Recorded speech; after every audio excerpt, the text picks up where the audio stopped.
It's not rare to find New Zealanders on the field well after dark during rugby season. Many Kiwis would say rugby is in their blood, but just a few decades ago, the sport was dominated almost exclusively by players of European descent. The face of the game has changed since 1970, when rugby legend Brian Williams first joined the national team. I can think of 6, 8, 10 players of Pacific Island descent in the All Black team. And of course, back when I first came in, I was the only one. Just over 40 years later, Pacific Islanders make up almost a third of the All Black squad for the upcoming Rugby World Cup, even though the ethnic group represents less than 10% of the country's population.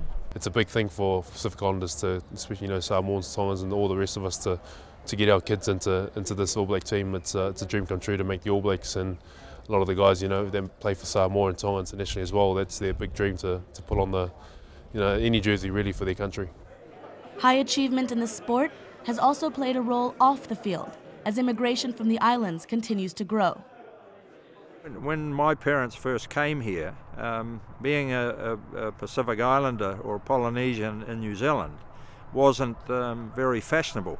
But when Pacific Islanders started to make a real impact on the sporting field, that's when people started to change their attitude, I think, about Pacific Islanders.